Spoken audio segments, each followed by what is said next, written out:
Have you ever felt completely unqualified for something way bigger than you, like the odds are stacked against everything God says you're meant to be?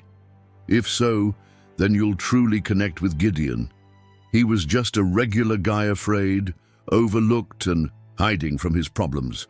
But his story became one of the most powerful transformations in the entire Bible. What's wild is that God didn't just call him, he equipped him. Gideon led a whole nation to victory, with just 300 men and no real weapons. This isn't just a faith story. It's a real-life blueprint for courage, obedience, and what happens when we dare to trust God no matter how impossible things seem. Throughout this content, you will discover how God topples giants with jars, trumpets, and divine signs. And perhaps between one line and another, you will find the answer you've been seeking for your own battle. Life under the judges was no easy feat. The Israelites wavered between obedience and forgetfulness of God, and the consequences came with the relentless the Midianites. These aggressors left nothing standing: crops, livestock, peace, everything was plundered. And what's worse, it was a direct result of disobedience. Israel sowed but did not reap. They labored but saw no fruit. They were harvesting what they had failed to sow in faithfulness. The Old Testament chronicles this repetitive cycle with a near-didactic tone. Disobedience leads to oppression, which leads to repentance, which cries out for liberation, which arrives only with divine intervention. By this time, the people were hiding in caves, abandoning their homes and lands out of fear. The Midianites were a living plague, decimating everything they touched. It was not just war, it was shame, it was humiliation. But there is one thing the people of God always knew how to do well: cry out, and that's precisely what they did. When suffering reached its apex, they remembered the one who had delivered them from Egypt. And God, as always, heard. But before sending aid, he dispatched a prophet with a direct message: you have forgotten me. There was no embrace, no comfort. There was truth. And sometimes that's exactly what we need to awaken. It's curious how pain draws us closer to the heavens. The people who hid from their enemies now fell to their knees before God. And he responded, but pedagogically, first confronting, then guiding. Because it's not enough to rescue a people from the hands of their adversaries if their hearts remain distant from the Lord. The path to Israel's liberation lay, above all else, in sincere repentance. This historical moment is also a mirror reflecting our reality. How many times have we been robbed by anxiety, fear, doubt? How many times have we lost what is ours by failing to prioritize God's presence? Today's Midianites may have different names, but they continue to operate in the same way, draining the life from those who stray from the source. But the good news is that heaven continues to listen. Amidst the lament, hope emerges. God had not abandoned the people had turned their backs. But a sincere cry was all it took for the plan of salvation to begin to take shape. And this plan would have an unlikely protagonist hidden in a winepress. His name, Gideon.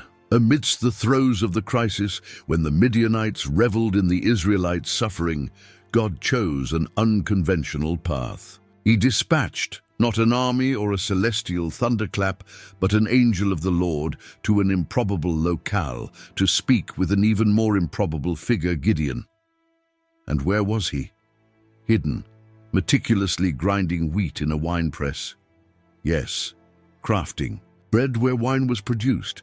Fear finds refuge in such mundane tasks. The angel's first words to Gideon were jaw-dropping: "The Lord is with you, mighty warrior." Warrior? Him, the very one who had been hiding from the Midianites? The angel's utterance, though seemingly a jest, held prophetic weight. God wasn't judging Gideon by his perceived limitations, but by the potential he would unleash within him. This is a profound principle God sees in us, a capacity we often fail to recognize. Naturally, Gideon protested. He questioned, lamented, and laid bare his frustrations.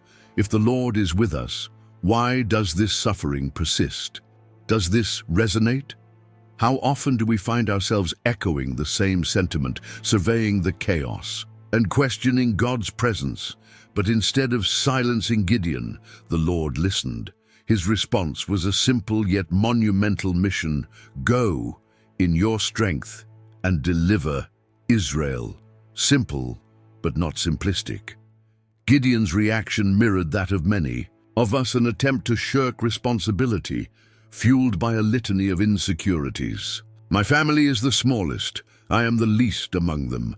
Yet God persisted. He pledged his unwavering support. He promised victory.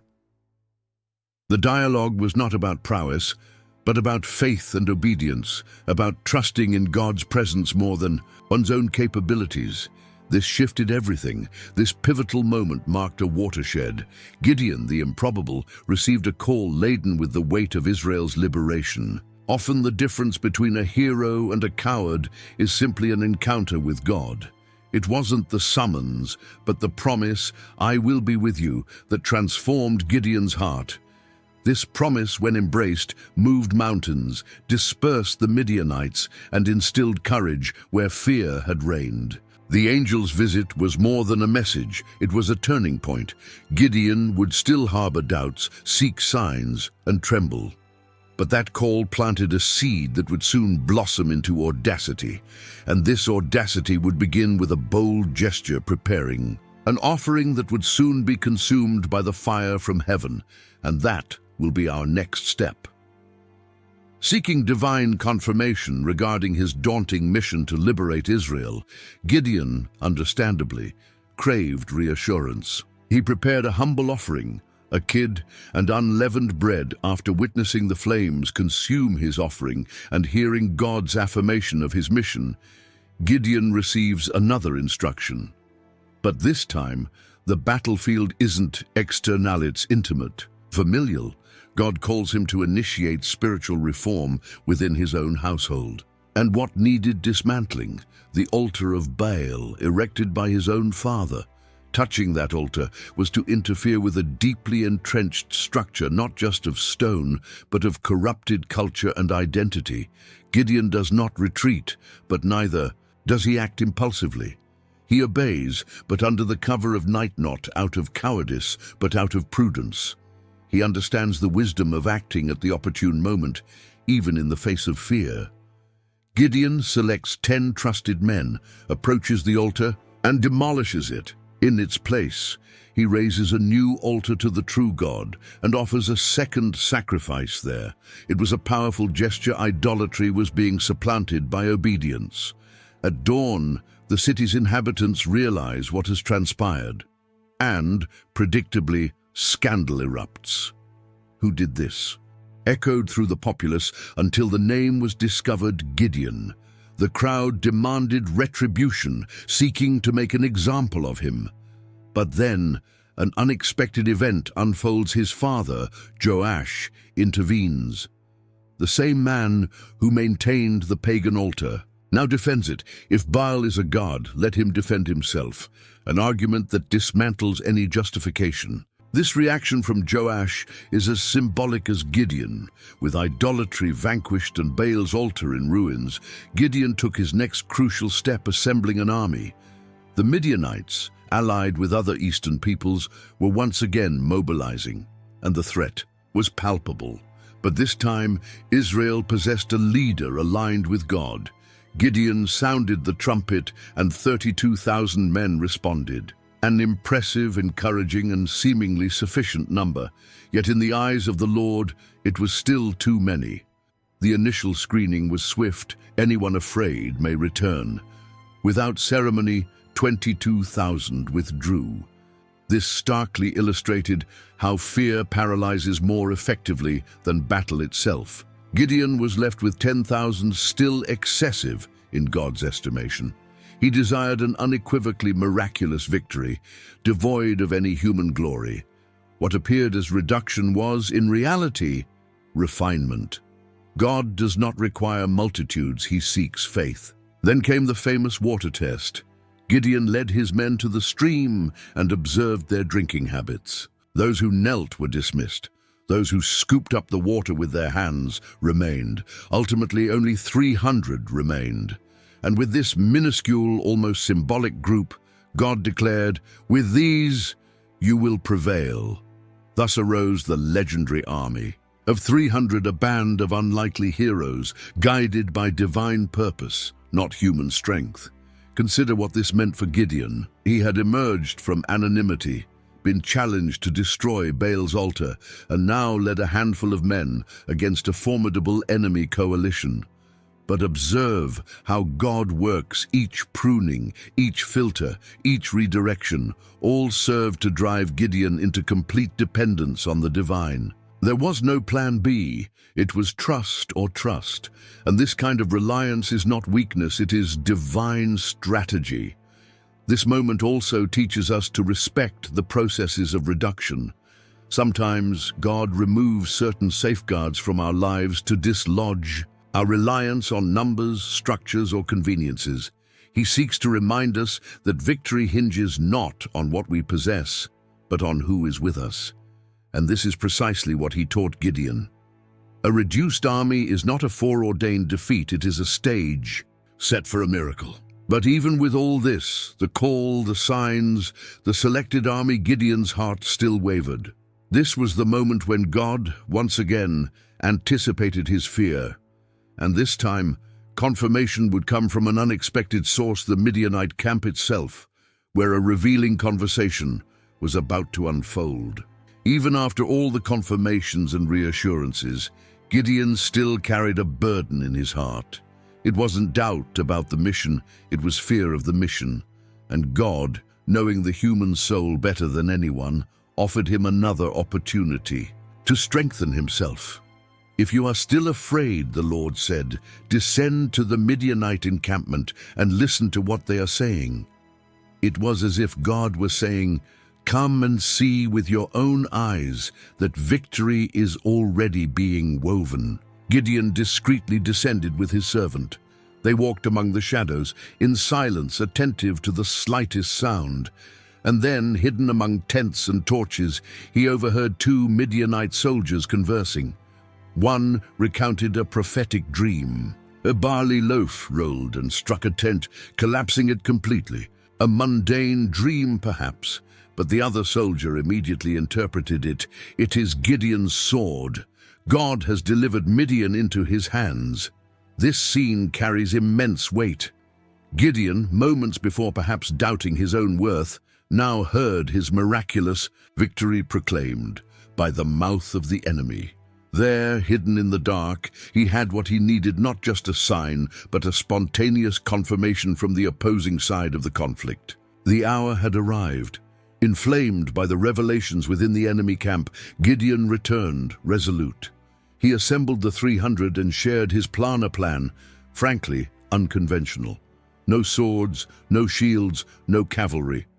God's miraculous victory blueprint involved 3 unusual items: trumpets, earthenware jars, and burning torches. Yes, this was how Israel would confront the Midianites, and Gideon did not waver. He trusted. He divided the 300 into 3 groups, positioning them strategically around the adversary's camp. The orders were clear at his signal. All would sound the trumpets, shatter the jars, revealing the torches, and bellow, "For the Lord," and for Gideon.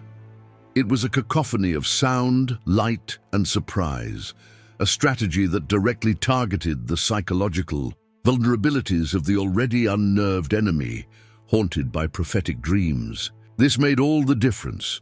When the moment came, the execution was flawless. The trumpets echoed through the valley, the jars shattered, and the torches illuminated the darkness. The Midianite camp, still slumbering and bewildered, plunged into panic. Chaos erupted as they attacked each other, convinced they were besieged by an overwhelmingly large army. What had been a cunning tactical maneuver became the perfect trap. Fear, quite literally, did the heavy lifting.